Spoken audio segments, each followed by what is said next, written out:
Good morning. Praise the Lord. Amen. Praise God. So, good morning. No, akong dagway to stress kayo.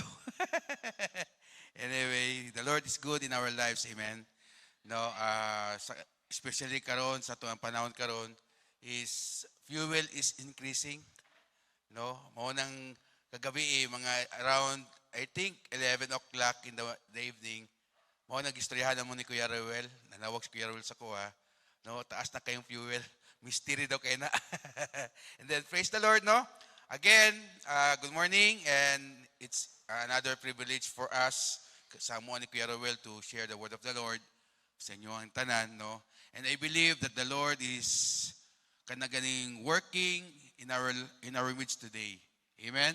So because ang Ginoo gusto niya ipaabot sa tuwa iyang mensahe. Amen. Okay. Kisa diri ang ready na maminaw sa pulong sa Ginoo. Amen. So kung ready na ta, no? Ginahangyo na ko ang tanan sa pagpanindog and let's start this preaching with a word of prayer. Let's pray.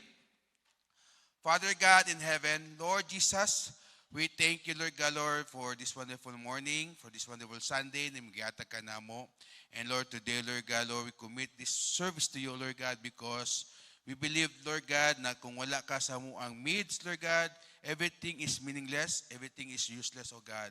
Right now, we are praying, Lord God, that the Holy Spirit, Lord God, will be with us, oh Lord God, and move in our lives today, and guide us and help us to understand your holy word, oh Lord God. We thank you once again, Lord God, Lord, for your presence sa muang kinabuhi karon, Lord God. We commit to you our prayers, oh God. This we pray in your mighty name, Lord God. Amen and amen. Sige, malingkod ta. Okay. Nako ipakita na picture sa inyo No? Nako ipakita na picture sa inyo Okay? So kana na picture. Kisa familiar sa ginatawag na Bermuda Triangle. Isa ka daw ang kamot. So majority sa tuwa familiar sa Bermuda Triangle. Kisa na nakaagi diha. Si Kuya Si Kuya tawagin niya si Kuya Raymond, no, nag-agi sa Bermuda Triangle. So, usa nyo nabalaan about Bermuda Triangle. There are mysteries, di ba? Mysteries happen in that area, no? So, ingon nila, katong mga ship and mga mga barko na nag-aagi daw diya, ma-disappear. No? Ma-disappear. So mao na ang mystery diya karon sa Bermuda Triangle. No, katong niagi ko sa Bermuda Triangle, sila ang na-disappear. No. So karon kanang Bermuda Triangle, no, ginatawag po siya na Devil's Triangle, no? It's a loosely defined region in the western North Atlantic Ocean between Miami, Bermuda, and Puerto Rico, famously associated with alleged mysterious disappearance of ship and aircraft. So, kanang Bermuda Triangle, no? Ingon nila daghan daw kay nawala ng mga barko, ng mga eroplano kapag muagi diha. Pero praise the Lord, no? Si Kuya Raymond nakagi diha, wala siya nawala. No? No, wala siya nawala. So, ingon nila, ang dahilan daw sa kana daw na makapagawala sa mga mysterious na mga mga aircraft and mga ship is tungod daw sa alien. Nakadugog mo na ni mystery na mga findings na nawala ang barko, nawala ang aeroplano because of the UFO and because of the alien. Amen. No, ingon nila kana daw pero na mga scientists, na yung mga gustong ma-reveal ang mga misteryo na naitabo sa Bermuda Triangle, and then they found out that ang tanan na nawala sa Bermuda Triangle is there are three factors which are number 1, human error, and then number 2, violent weather, and then number 3 is methane hydrates. Nakasabot ba tani? Human error, mali ang pagka-navigate. No, mali ang direksyon, nagyang gadto, mali ang iyang pag-follow sa direksyon, mao nawala sila, mao na disappear sila. Secondly is violent weather, which is katong grabe ang grabe ang hurricanes, grabe ang mga balod, waves, and etc. Mao nawala sila. And then number 3, there is methane hydrates. Ibig sabihin, sa ilalom sa dagat, naay ka ng murag sinkhole, which are kanaganing nanggawa sa mga methane gas, and then kanang methane gas di ay nasa factor na maka-affect sa buoyancy sa barko. So that's why kanang mga barko diyan na nawala, ma-disappear, malunod, and ma-disappear. So ibig sabihin, kapag there is mystery, there is also revelation. Tama? No, kung may misteryo, napoy revelation. Sama sa mystery of the kanaganing Bermuda Triangle. So kung wala pag-research, wala pag-ipangita pumaagi kung unsa gyud ang root cause ngano nawala ang barko or mga aircraft, kung wala until na siguro tuutag ka ng UFO ang dahilan nato. No? UFO or tungod sa missing city of Atlantis. Kay nado di ang city of Atlantis before 1600s, no? So ibig sabihin, once again, no, if there is a mystery,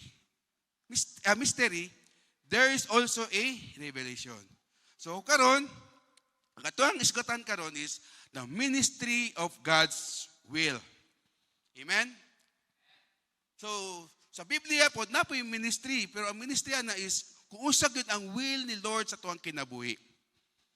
Amen? So, usa ning mystery, no, na ginaingon sa Bible. So, the biblical definition of the word mystery, no, in the Bible, mystery is, the Greek word is mysterion, refers to a divine truth that was previously hidden or concealed but is now revealed by God to His people through Scripture or revelation. So sa Bible, no, sa Bible there is hidden message si Lord, and then later on gi-reveal niya. So unsa ning mystery na ginaingon sa Biblia sa tuwa? Later we will find out, no? So the lesson we aim is to learn 3 aspects of God's revelation and how His revelation relates to life. No, mao na nga to ang lesson aim for this topic. So, hopefully, ang ato ang dalunggan, ato ang kasikasing is open sa message ni Lord para sa ato ang kinabuhi. Because ang message ni Lord is very important para sa ato ang kinabuhi. No? That's why, naata diri is para makatuon ta sa pulong sa Ginoo. Okay, now, I ask everybody again to let's stand and let's read our scripture reading na mabasa sa Ephesians chapter 1 verse 8 to 10. No, ingon siya diri sa verse 8. Which He lavished upon us in all wisdom and insight. Verse 9, making known to us the mystery of His will according to His purpose, which He set forth in Christ. Verse 10, as a plan for the fullness of time to unite all things in Christ, things in heaven and things on earth in Him. May the Lord God add more blessings upon reading of His word, no?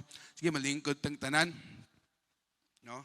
So, lesson review, no? In the past sessions, no, we studied the 3rd blessings about Paul talks about in Ephesians chapter 1, which is the blessings of revelation. So, ang Bible nag-speak about revelation ni Lord sa tuwang kinabuhi. Kung unsa gyud posibleng may tabo sa tuwang kinabuhi in the future. No? Okay? So kabalo na bata kung unsa ang revelation ni Lord sa tuwa? No? Mabala nato ang revelation ni Lord sa tuwa kapag kinabasa nato iyang pulong. No? Amen? Amen. So now, sa tuwang i-discuss karon, no, there are 3 keys to understand our revelation. Number 1, God revealed His will to us. Number 2, God reveals that history has a purpose. And then number 3, God reveals the sufficiency of Christ. So, kana, itakil nato na karon ang tulo ka ginatawag nato na revelation. Okay? Letter A, God revealed His will to us. So in Ephesians chapter 1, verse 8 to 9, ingon sa dire, which He lavished upon us in all wisdom and insight. And then verse 9, making known to us the mystery of His will according to His purpose, which He set forth in Christ Jesus. Amen. So in verse 8 and 9, no, Apostle Paul explained how God revealed His will to us. He granted us wisdom and insight, and thus so out of a loving heart.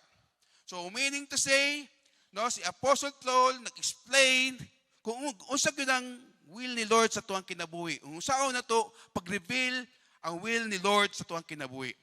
So, there are two things that Paul emphasizes in this revelation na sa tuwa. Number one, how does God reveal His will? And then number two, what does God reveal about Himself? So, ibig sabihin, no, unsa gyud ang gustong ipaabot sa tuwa sa Ginoo? Unsa yang gustong i-reveal sa tuwa? No? So, letter A, or number one, how does God reveal His will? In Ephesians chapter 8, verse 1, verse 8, yung sa diri, which He lavished upon us in all wisdom and insight. So, nakita na to diha, no? Wisdom and insight. Klaro? So, what does it mean? No? In the Greek word, wisdom is Sophia. And then sa insight is pronesis. Amen. Which means, no? Ang pronesis is a practical application of wisdom. And then, ang wisdom is kanaganing applied knowledge. Maunay ko na ito kay Pastor Sammy. Wisdom is applied knowledge. So, kaning duwa, di yun siya pwedeng magbulag. Kung gusto niyo makita ang will ni Lord. No? Because kung basahon na to ang scripture, which He lavished upon us in all wisdom and, kapag na-end, ibig sabihin, connected, insight. So, wisdom and insight, dapat mag-ubang na siya. Amen? So, the word insight is the ability to discern the best course of action in specific, complex situation to achieve a good life. Kung kita natin godly insight, makita gyud nato unsa gyud ang gusto ni Lord sa tuwang kinabuhi. Kung usahon na to pag-deal or pagbuhat og action sa specific na mga butang na naa sa tuwang kinabuhi. So, as Christian, we need to have a godly insight about the circumstances na naata karon. Amen? Amen. Labi na karon, no? Nagataas ang fuel. So, usa tuwang insight, usa tuwang tanawa na, no? Usa kaya itong buhaton? Mag-murmur ba ta or mag-pray ba ta? Magpalit pa tagsakinan or mag-commute na lang ba ta? No? Nakita na ko sa video kagabi, gisend na ko kay Brother Godfrey, no? Tungol sa kataas na uka ng fuel, no, gialsa na lang sa kena, no,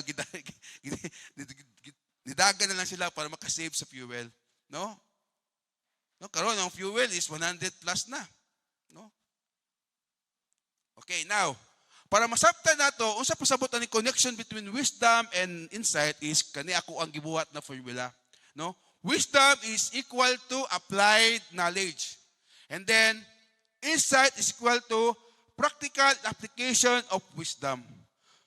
So, ibig sabihin, kapag applied knowledge plus practical application of wisdom, we will understand God's will and revelation for our lives. Klaro ba? No?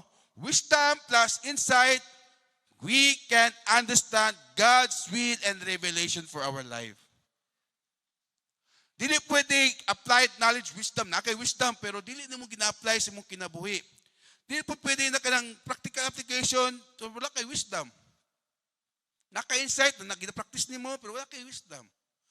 So, kaning duha ka buok, wisdom and insight, kailangan mag-uban gini siya. Para makita nimo ug masabtan nimo kung unsa gyud ang will ni Lord sa tuwang kinabuhi. Okay?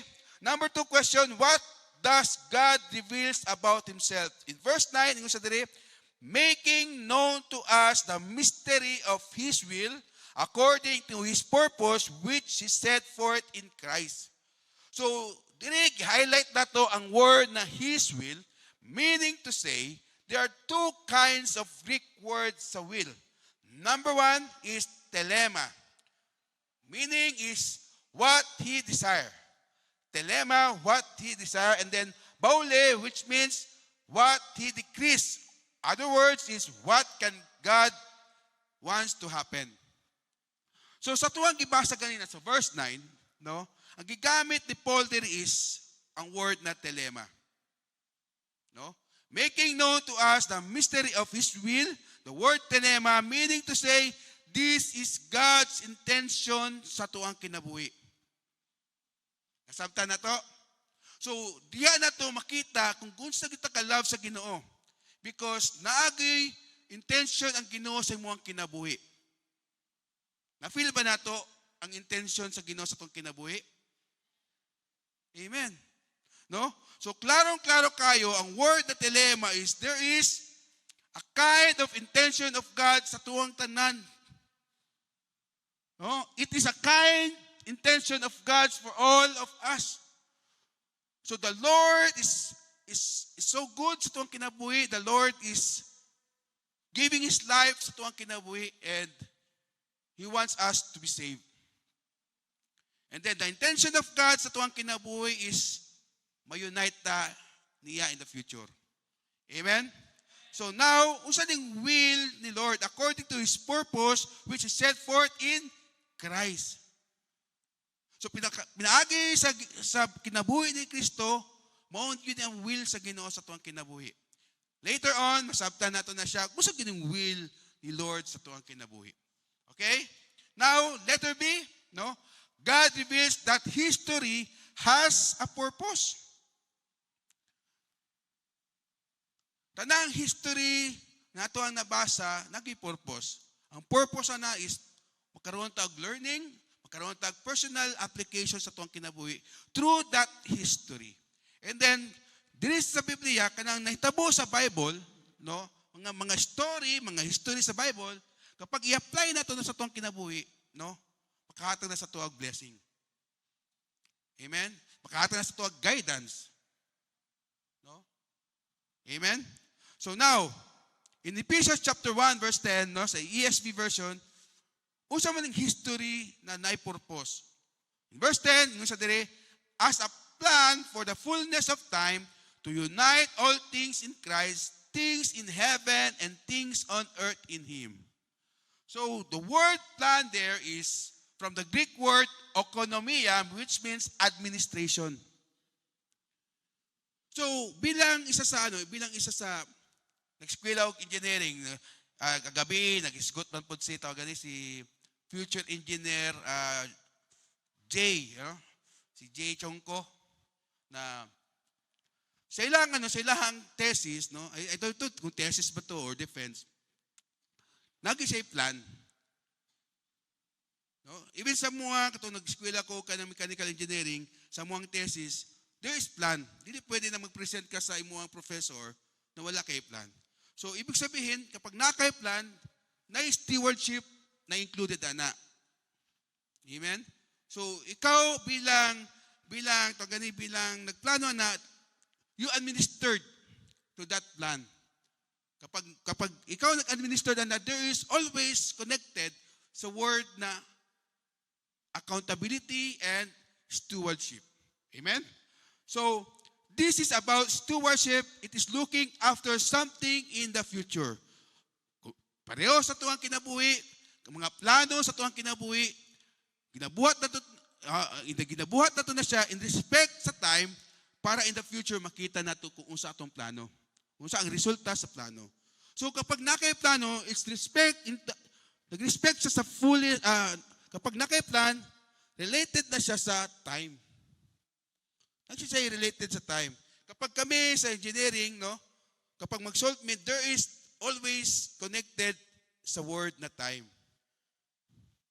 No? Kalusan mo siya buhaton, dahil tawag na Gantt chart. Kasi familiar sa Gantt chart.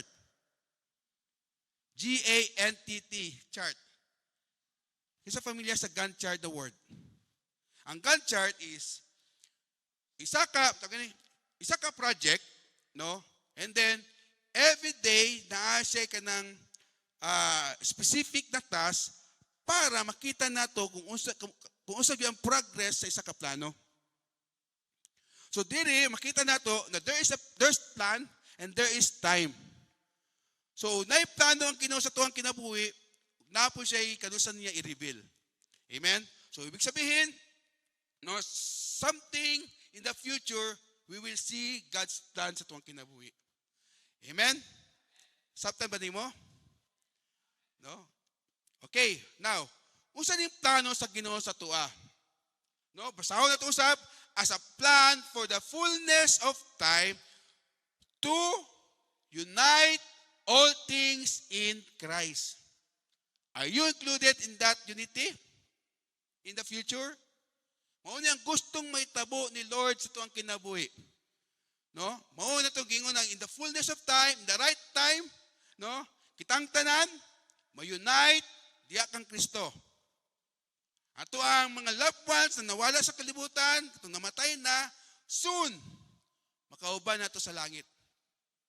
Mauna kapag ako na-invite ko sa isa ka kanaganing funeral service, always na ako ginasulti, if you love that person na namatay, paningkamot para kamong duwa magkita-kita mo sa langit.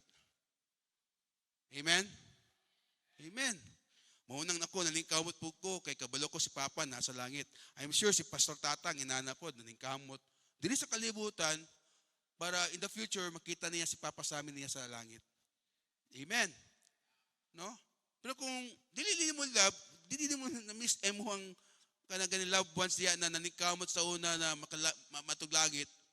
No? Sige, magbiduan ka diya pero kung if you love that person, if you miss that person, paningkamot.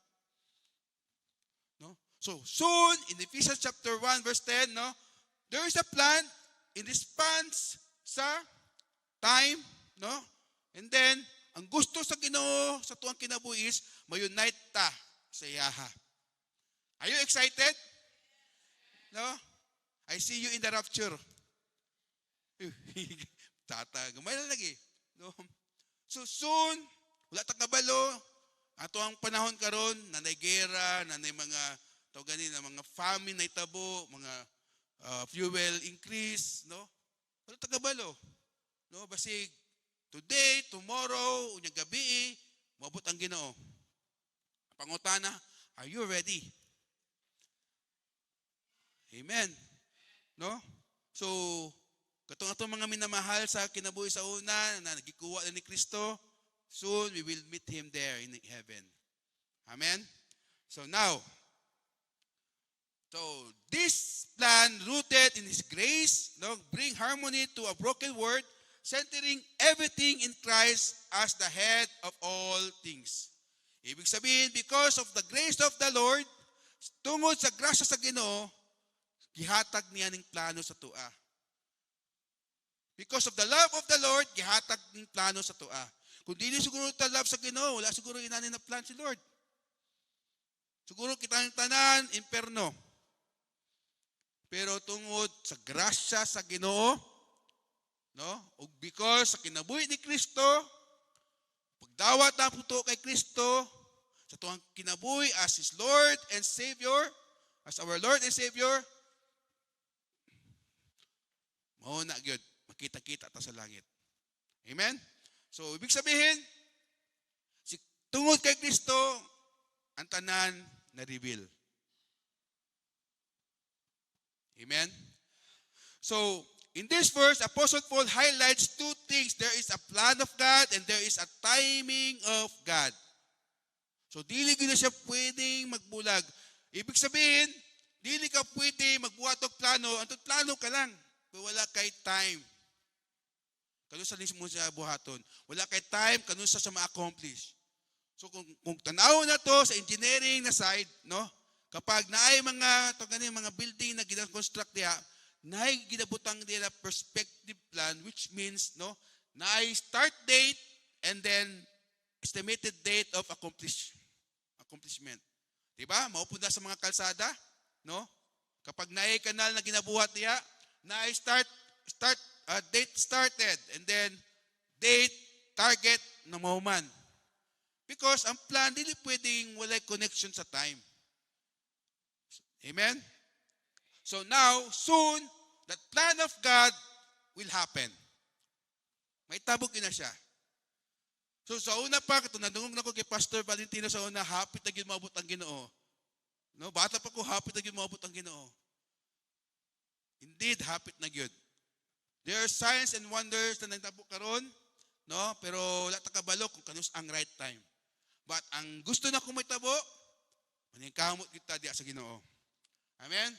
So, this should be an encouragement to all of us, knowing that all things happen in life according to His plan. What happens sa mga kinabuhi, plano na sa Ginoo. Amen?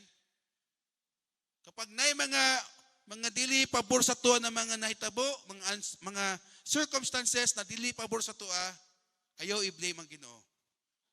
Instead, God has a great plan why He allowed that things to happen in your life. Amen? And then, always believe that kung wala man nagihatag sa Ginoo sa imuha, always believe that God will give you something better, something great in your life. Amen? Amen.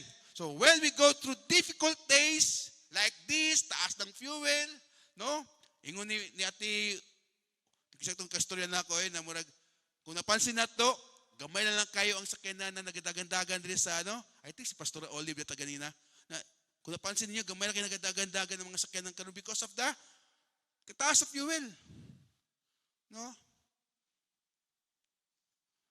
So sa panahon na to karon, we must remind ourselves that God sovereignly arranged His purpose to bring about a greater good. Amen. Amen. So, let us see, God revealed the sufficiency of Christ. So, Ephesians chapter 1, verse 10, ingon sa dire, as a plan for the fullness of time to unite all things in Christ, things in heaven and things on earth in Him. No? Ibig sabihin, the fullness of time, no? It refers to the perfect, appointed time in history when God brings His purposes to completion or that right time. So this plan soon will be happen at the right time. No? Kita, wala na tagabalok. Ano sa itong mabot ang right time na ginaingon sa Biblia na the Lord will return here in earth para kuhaon ng mga believers niya. Amen? So always remember that there is right time. No? Dili ta kumpiyansa. Murag dugay pa man yata mabot ang Ginoo. Sige, ano sa tadiri. Always remember, live your life faithfully every day. Life. Live it faithfully every day. Amen? Amen. So now, it describes God's ultimate preordained plan to unify all creation, both heavenly and earthly, under the headship of Jesus Christ at the right time. No, at the right time. Soon we will be united. No? We will united and as one body of Christ. No? Diya sa langit. Are you excited? Amen. Okay, maningkamot ta. No? Maningkamot ta. Okay? Now, the Bible states, in the fullness of time, God will bring everything together under the headship of Christ. Always remember, or always put sa tuwang kinabuhi ang goal na kita dapat makaabot sa langit in the future. Amen? Because this is the will of God sa tuwang kinabuhi as Christian. God is our Father and we are His children. And let's put it in our situation karon. Kung ikaw amahan, di ka gusto na maabot ang panahon na dili mo uli imong anak sa inyong balay. Pangitawag mo na siya, gusto nimo diri jud kasakong panimalay. Same as God. Amen? Same sa Ginoo. Gusto niya, tanan niyang anak, makauban niya sa langit. And, maunang kanta, I see you in the rapture. I see you in the heaven. Amen?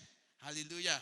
No, on that day, no, there will be no division, discord, or disharmony. All things on heaven and on earth will be united in Him. Praise the Lord. Are you excited? Paningkamot. Amen. Amen. Under God's grace. Amen. So now, we will discuss about the three things to consider in light of this revelation. No, number one, a true Christian has a radical approach to life. Number two, a true Christian lives in anticipation of the return of Christ. And then letter C, a true Christian takes comfort in the revealed will of God. So, let's talk about a true Christian has a radical approach to life. So, meaning to say, our worldview is different from this present world and its culture. Our approach to life becomes radical. So, ibig sabihin, ang atuang approach sa atuang kinabuhi as Christian is different sa mga tao na nasa kalibutan. No, L-I-F-E. Life. Always remember, L-I-F-E. Sa karon, sulod sa kung una karon, kanang word na L-I-F-E, muna ako ang masulti karon. Laging increase fuel every day. Life. Laging increase fuel every day. No? Every day, nag-increase ang fuel. No? About nag-100, first time in the history, nakita na ako. Oh, 102 ang diesel, 80 plus ang ano. Pero pasalamat ko, ako sa Kenan. Okay, kung na ako sa Kenan, siguro maglabad, siguro ang ulo. No? Pero, as Christian, life is dapat na to buhaton. L-I-F-E. Live it faithfully every day. Amen? Amen. Live it faithfully every day as Christian. Pero kabalo mo, unsa ang ginahuna-una sa mga dili Christian, kanang unbeliever, life, nagyan po sila life. Live it foolishness every day. Tanawa sa Facebook. Para lang makakontent, puro foolishness ang ginapakita. No? So dapat kita as Christian nagitay radical approach to life. Dapat nagi-value ato ang kinabuhi, nagitay mindset na kanaganing more on heavenly wisdom, more on godly wisdom, more on things na internal, not earthly. Let there be a true Christian lives in anticipation of the return of Christ. No, as Christian, we need to look forward that God will return, that Jesus Christ will return here on earth para i-save ta, para kuwaon ta. No? The reason we live differently is because we live in eagerly anticipation of Christ's return. That's why, kahit layo man itong balay, no? From Santo Tomas, going here, layo kayo na, mahal ang fuel, pwede na lang magkita na lang simbahan sa life, sa doon sa inyo ha, pero you are faithful there sa Ginoo. No? Because, ang ato heart is soon, gusto na ito makita si Kristo. No? Ang uban, na taga-Panabo, ang uban, taga-asawang dapita, layo din sa simbahan. Kalinan, napay Kalinan. Napagay ko kayo lagay na layo kayong balay, si Junggoy. Junggoy, layo kayo na. Pero faithfully, every morning, nag-appeal of morning watch. Because I believe Junggoy wants to see his Father in heaven. Amen? Same sa tuwa. No? Ang fuel, mahal man kayo ng fuel, pero meaningless lang na siya kapag kita na nasa langit. No? Ayaw ka problema kay layo kayong langit, pero libre. Libre ang langit, di ba? Ang sikreto lang na to is magpuyo tayo sa pagkabalaan niya sa Kristo. Amen? Always remember, life, live it faithfully every day, and live it fully every day. And then don't do like life is foolishness every day. Amen? Okay. Now, we must live with a sense of urgency, with expectation that God is coming again and kuhaon ta niya in the future. Amen? Amen. So, kung makita ka ng mga faithful na mga pastors na gikuha sa Ginoo, makalaway ba ya? No? Katong gikuha sa Ginoo si Pastor Sammy, lamian na naka-rest na sa kamot sa Ginoo. No? Kung papa, inana pod, no? Ato mga mahal sa kinabuhi na faithful sa una, katong napasala sa kalibutan, karon na sila sa langit, hayahay nakikinabuhi nila. Amen. Let us see, a true Christian takes comfort in the revealed will of God. The ultimate comfort we have is knowing we have peace with God. Amen. No? Kapag nata sa kamot sa Ginoo, always expect that there is peace. Despite sa mga circumstances na nagpalibot sa tuwa, when you are in the hands of God, you have peace diya sa Ginoo. Kagubot na ang kalibutan, pero kita diri sa simbahan, nag-smile lang gyapon because we have peace. No? Kung maiguman ta sa rocket kika sa Iran, Iraq, or whatever country diya, praise the Lord! Langit ka diretsyo. Amen? Salamat ta, no? Kung kabalo ba mo, na isa ka nanay diri sa simbahan, nakalimot na yung pangalan, istorya sa sakuha, dong, gusto na ko kung mamatay ko, kanang time na nag-worship ko sa Ginoo. Dili ko siya kanang mawala sa kuwang una-una ba? Nakalimot ako sa iyang pangalan. No, kung nasa ko yung picture, pakita na ko sa inyo kinsa siya. No? Kato lang yun, ako ang ano ba? Kung ako mamatay po, Lord, siguro time na nag-preach ko. Kung ikaw na, kung gusto, hopefully, kung ikaw mamatay, hopefully, kato nag-worship ka sa Ginoo, nag-base ka. Pero lisod kayo mamatay, handa ka sa simbahan na natulog na ka. Katawa na no, pero reality. Lisod. Lisod. Amen? So, kung maabot ng panahon, napagkagera man at tibok, kalibutan, and then habang nagasimba ta diri, naigo ta og missiles, praise the Lord! Hallelujah! Amen? Rest assured, no, kung where you're living faithfully sa Ginoo, langit ng tanan. O, makikita lang ta, brother! Oh, ana, praise the Lord. Nakaputi na tanan, dili na nakapink.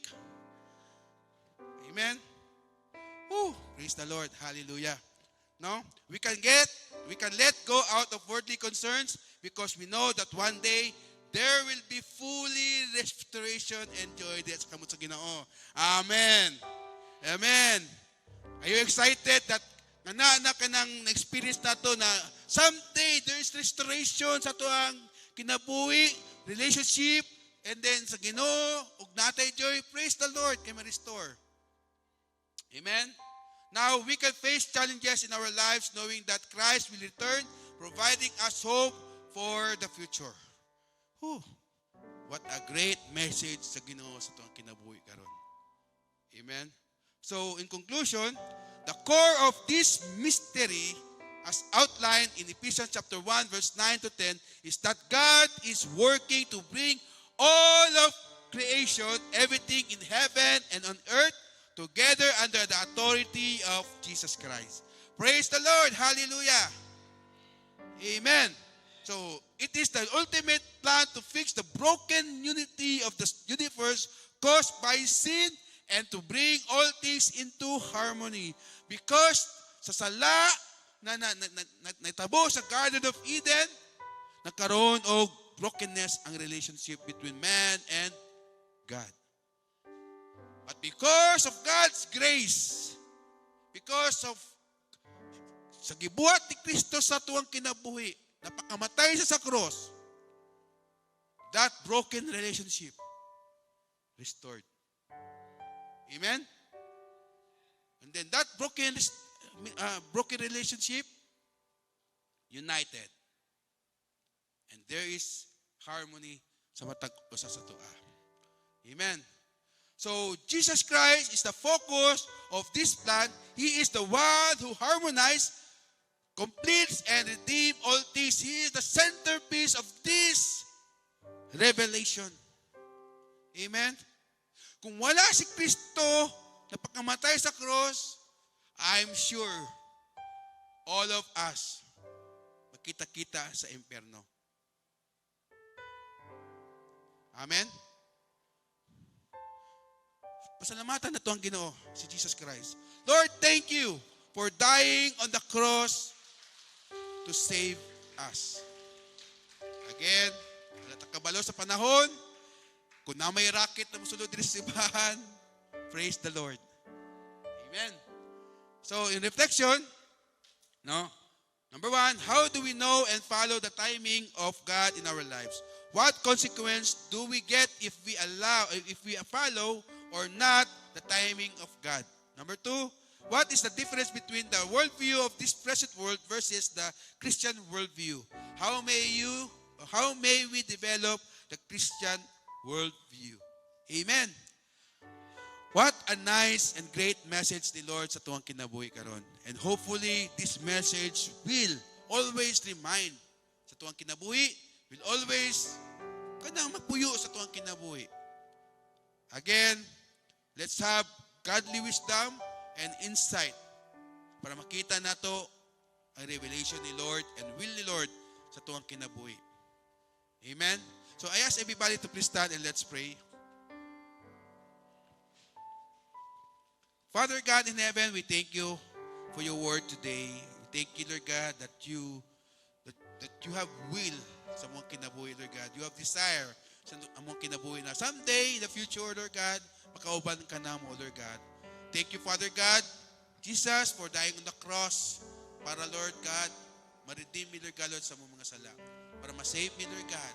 Thank you, Lord God, Lord, again, sa imong gugma, imong ginahatag ka na mo. Thank you, Father God, again, sa grasya, Lord God, na imong gihatag ka na mo, Lord God. Lord, may your Holy Spirit always guide us and cover us, Lord God, Lord, sa mong kinabuhi, Lord God. We thank you, Lord God. This we pray in your mighty name, Lord God. Amen and amen.